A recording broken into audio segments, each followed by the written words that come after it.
And welcome everyone to our virtual co-working and write-in edit-in events. I'm Coral Sands, author, and your host for today's writing event.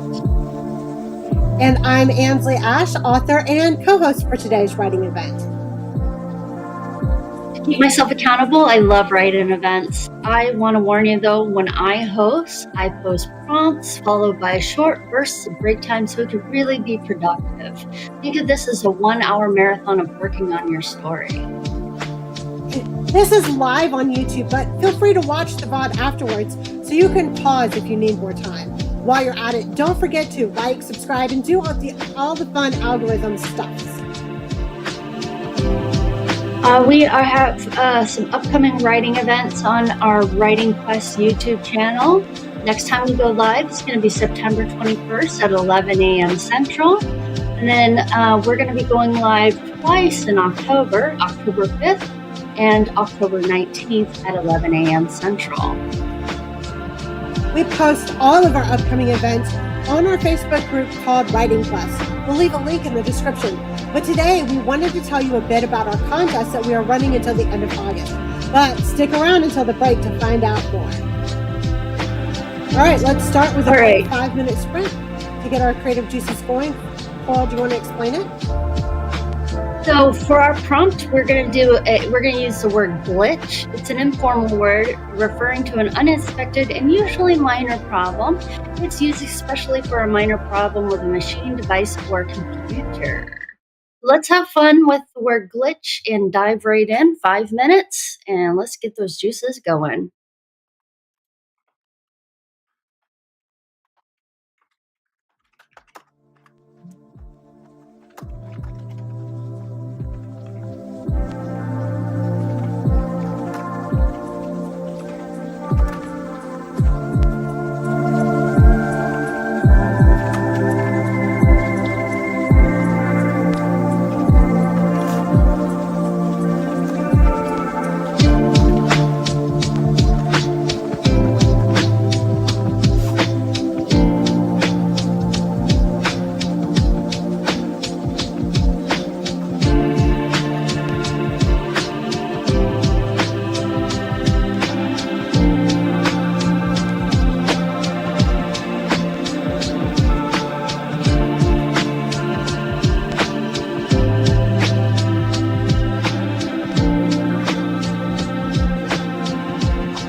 All right, it's time for a break. How did everybody do? That's a great question.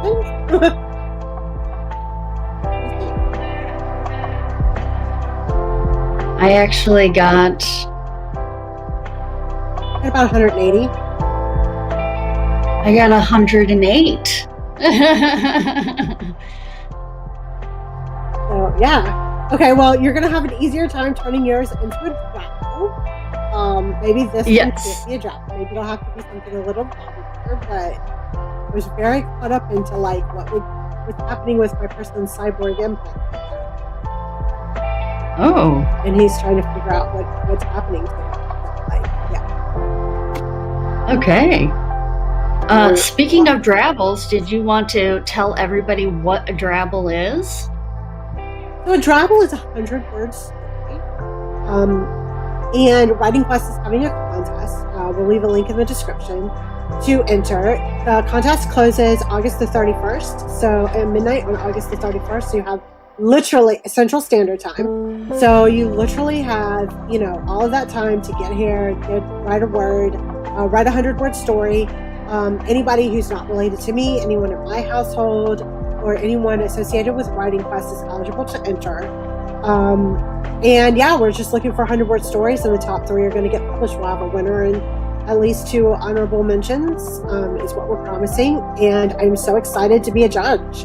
Like, it seems to be so much fun. I can't wait to read through what everybody's submitting. So, like, yeah, it looks like it'll be a hard thing to figure out who's the best. Yeah, and being that there's a week left for everybody to enter, everybody has plenty of time to practice, and that's what we're doing today. During our live shows, we're going to go ahead and we're going to practice doing drabbles, so that way you are prepared and ready to go, and then maybe you can submit the form and go ahead and submit one of your drabbles. There is a prompt with the drabble, so that's why we're practicing using prompts, and none of the prompts that we have today are the prompt for the contest, so you'll have to click on the link in order to read the contest rules. The rules and the prompt is based on, the prompt is based on a painting, so we're using words, but we're using a painting in the contest, so today we're using words. Coralie, you did such a great job last month choosing the words for us to do. I just really enjoyed that so much. I felt like I had a lot of fun with those drabbles and like thinking about such a short number of words in such a short amount of time. So I thought that was great. What have you got cooked up for us today? I can't wait to see, because I don't get a preview of this beforehand. Coral gives it to me just like, so I'm experiencing what our viewers experience while I'm here. I love it. Yes, absolutely. I'm really excited. Our very first prompt that we're going to be doing is I want you to write a drabble using an animal as your inspiration. I think that animals are wonderful, and they can be used in many different ways. Think about Edgar Allan Poe and how he used the raven, and so definitely. Or anything Dr. Seuss came up with. Yes. Like one fish, two fish, red fish, blue fish. I mean, it doesn't have to be a puppy or a kitten, or interesting. I have to think of like a really interesting animal. All kinds of things count as animals too. I should use. All right. So we're gonna go. Yeah, we're gonna put 10 minutes onto the clock, so you'll have 10 minutes to include animal as inspiration. Remember, a drabble is a 100-word short story, and it must have a beginning, middle, and end. And let's see how you guys do.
Mhm.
All right, and that ding means it is time for a break. How did everybody do? Yeah, we'd love to hear what you did. Put your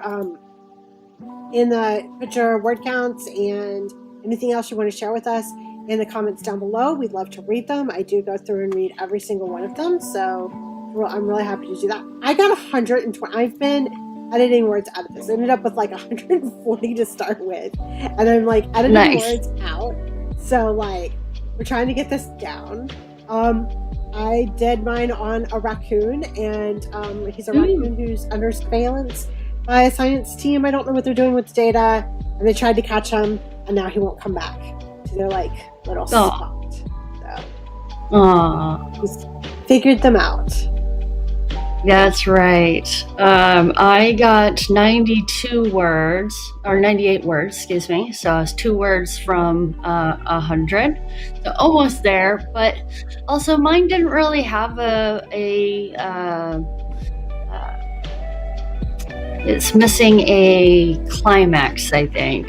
And I ended up writing about Cannon Beach Bunny Rescue, which is actually wearing their shirt, Jay.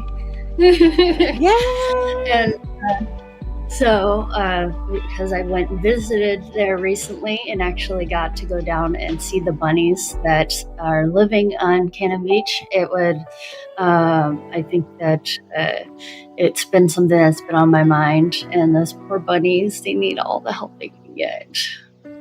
Yes, bunnies. Oh my gosh, Cora loves bunnies so much. So yeah, be kind to your jackrabbits, your regular rabbits, your rabbits. They're interesting animals. I will say that. I had one as a kid, but that did not end well. So, but I don't hold any grudges against bunnies. I just don't want to own one anymore. We'll let other people. I'll donate to the rescue. I'm not going to fuss. We'll put it that way. Yeah. We actually did. Carl, we actually did a. Sorry. Go ahead. No, go ahead. I'll ask you next time. Yeah, we did a bunny count while we were there, and we counted 50 bunnies that were loose. And these are like pet rabbits. So I was like, oh, poor things. So anyways, go ahead. So I was going to ask you, what do you find hardest about writing a drabble? Like getting a beginning, middle, and end in there without going over. Getting a beginning, middle, and end without going over. You know, like tightening that narrative. What is it that you find most challenging about writing a drabble? Mine is finding the ending. Like if I get an idea and I immediately know what the ending is, then I'm ahead of the game. Most of the time I'm pantsing my way through it, and so I'm figuring out what the ending is going to be kind of as I go, and that's a good way to get lost on your way there. So and with a drabble, every word counts, and so can't get lost on your way. And so for me, I think taking the extra time to kind of, what am I going to write about? Oh, I'm going to write about a rabbit. Oh, how are you going to write about a rabbit? What's the goal of writing about the rabbit? Oh, okay, we're going to do a thing about rescuing rabbits. Okay, we're going to do a thing about rescuing rabbits. Let's go.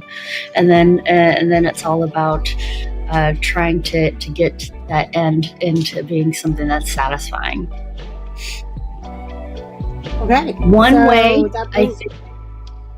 Go ahead. So one way that I think that can make your writing really satisfying is if you use a trope as an inspiration for your short story. Tropes are very, what's the word? They are tools, I think, that you can use in order to start off with something that is familiar to a reader, and then you can flip expectations. I would call them definitions, right? Like I think of a trope as like, what is the thing that defines whatever genre you're in? That anything that's going to define that genre is a trope. So it's a great word, and it's a great prompt, and I have no idea what I'm going to do with it. So thank you. I know. So I'm going to take those 2 minutes, and I'm going to just try to figure out. Yeah.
All right, that day is time for yet another break.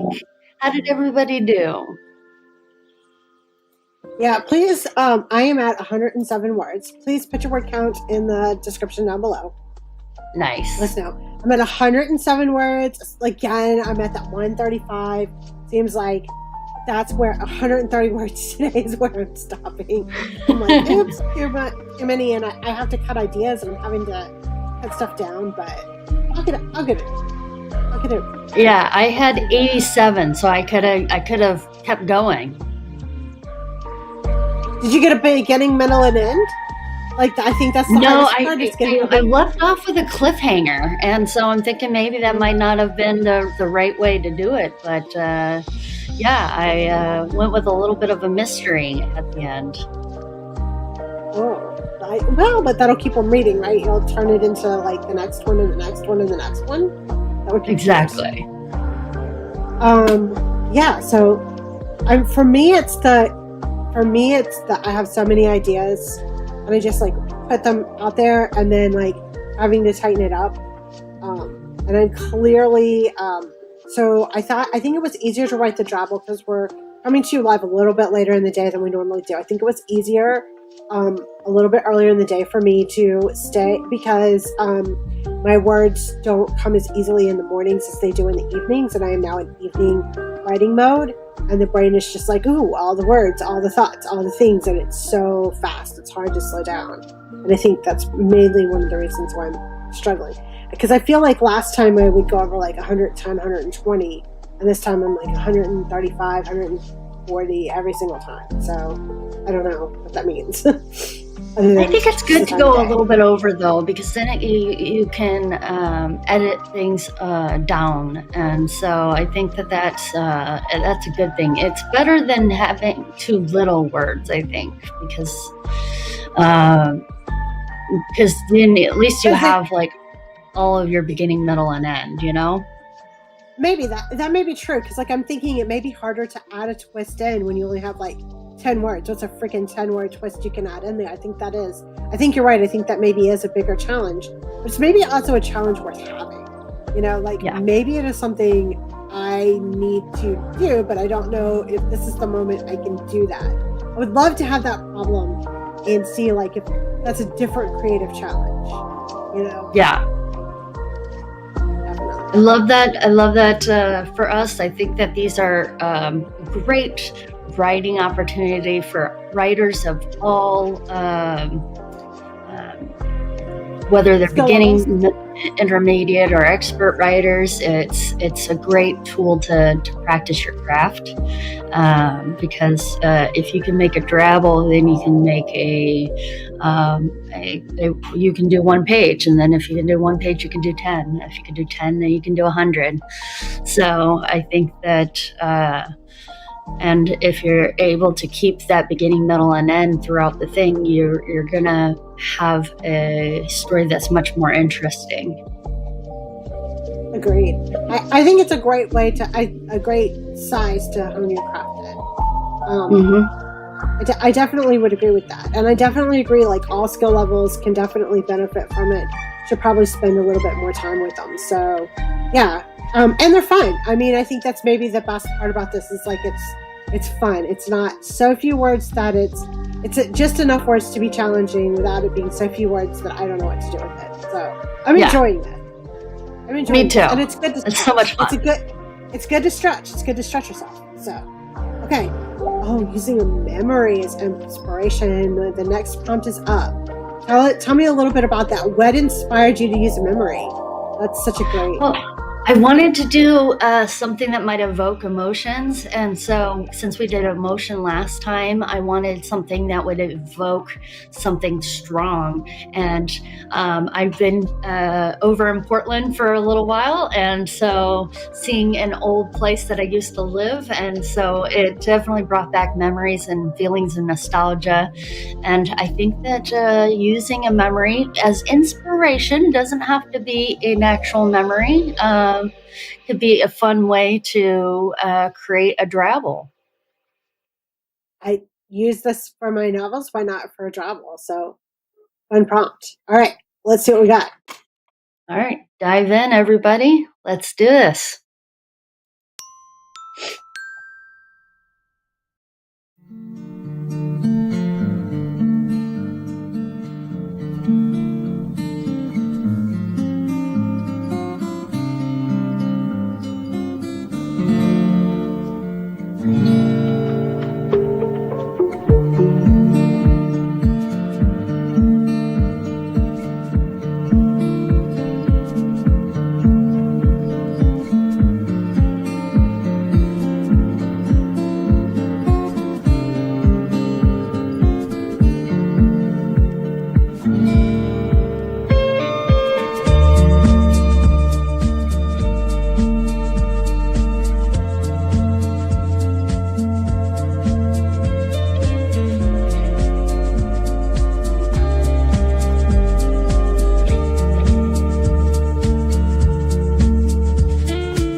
All right, that ding means it is time for another break. How did everybody do with their last Drabble? I put your word count in the comments down below. Leave us anything you want to. Can't wait to read them. Okay, I got exactly 100 words that time. I did too. I'm so proud of myself. I caught myself going over. I had 30 seconds to spare, but I was like, no, I'm not going to mess with this now that I have the 100. I was so excited to finally hit that 100, to finally have the thing. So I wrote about, so the memory that I used is the last time my family went to the beach. The kids were party poopers. My husband does not do early mornings. The kids didn't want to come do a sunrise. And my husband got up with me and we watched and we did the sunrise, and it's kind of that. And I kind of took that as a jumping off point and imagined, what if you were someone who was going out to the beach, but it was after a storm. So you're out on the beach after a storm. So it's kind of that moment there, but after a storm, which could be both metaphorical and literal. So I thought that would be fun. Yeah, that sounds really awesome. I don't know about awesome, but it was an idea that I had. Yeah. So I wrote about a girl that was a bit of a tomboy, just like I grew up being. And so I remember as a kid playing Foursquare. And so in this Drabble, she is the queen of Foursquare. That is until Jewel shows up, and Jewel does it with dresses on. So, heartbreaking. Did you wear dresses growing up? Did you like it or not like it? I had to. I grew up in a Mormon household, and so I had to wear dresses, and I would literally be forced, crying and everything, not wanting to wear it. But you're going to church, you got to wear dresses. This is where we have a similarity. So I was not forced to wear a dress, to go to school in. That was my choice. I was allowed to, but to go to church every single Sunday, I needed to be in a dress. And I grew up Methodist. That wasn't a rule in the Methodist church, but it was really, really important to my mother and my father that I wear a dress every Sunday to church, that I be dressed in my Sunday best.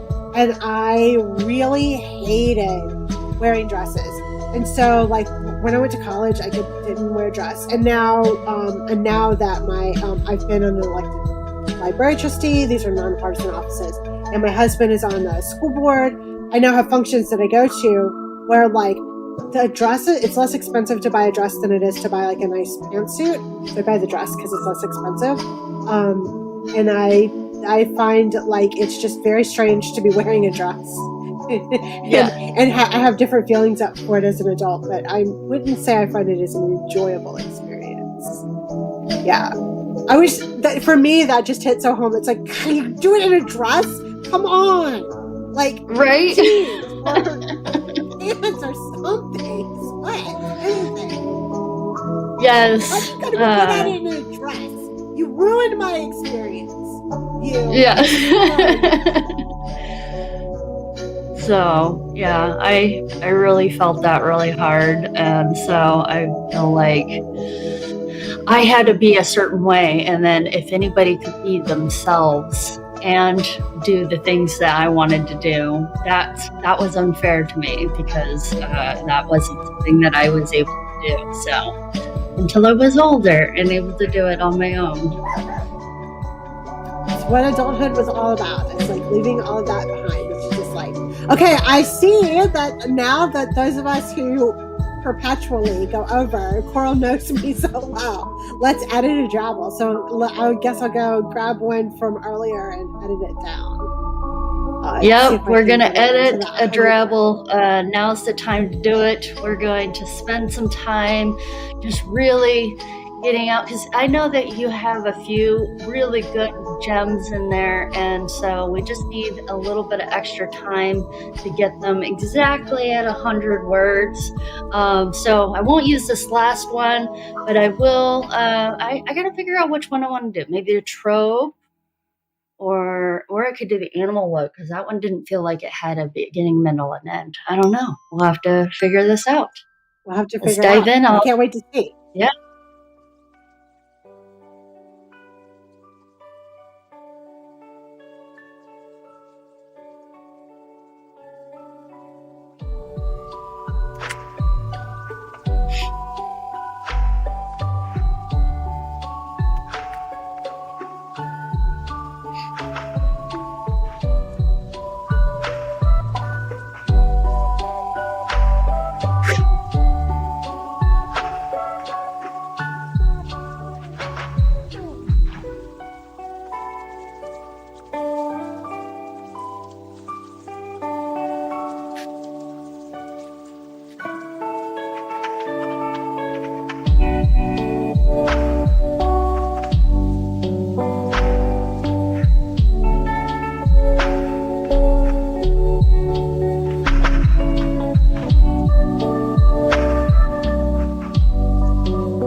All right.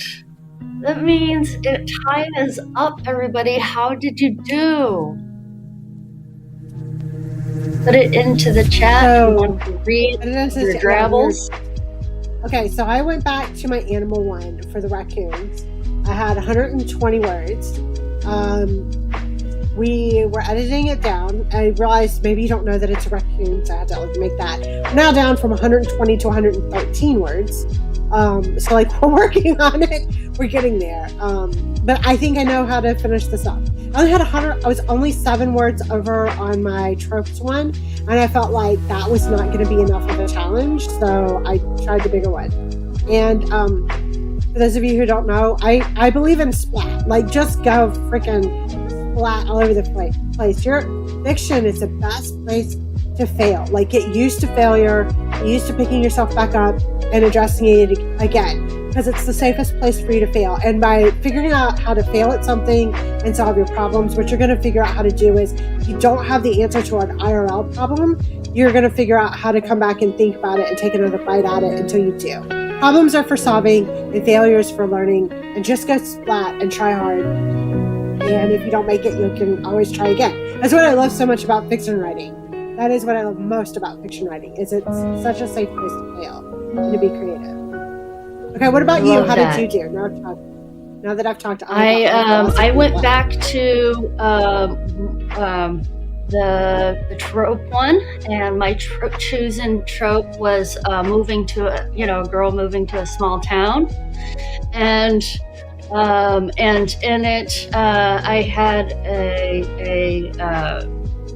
something's off about the town, and she doesn't know why, and maybe it's her family's secret that nobody's talking about, and she's determined to figure it out. The only thing standing in her way was Jonathan and his knowing eyes. So that sounds so mysterious. Did you get to your 100 or? I did. I started off with 87, and then I made it to 100. I had to do a lot of editing in order to get there too. I took out whole chunks, and I was like, no, but it's much better because of it. Yeah. Well, there are worse things in the world. That's what I will say. Yes. Okay. All right. Well, time is up. Fantastic work, everyone. Our next event, we're going to be streaming Sunday, September the 21st at 11 a.m. here on the Writing Quest YouTube. And also remember to check out our Drabble contest on the official Writing Quest Substack. And remember, even if you don't make your goals, you're attempting to put in an effort to write a little bit every day, and that is amazing. If you want to keep in touch, you can join our Facebook group at www.facebook.com/group/writing-quest. Make sure you put the S on the end of that. And before we go, we have to thank our amazing producer, David McInnes. We couldn't do any of this without him. The description includes links to all of our social media, so if you like this content, please like, comment, and subscribe. We'll see you next time. Bye. Bye.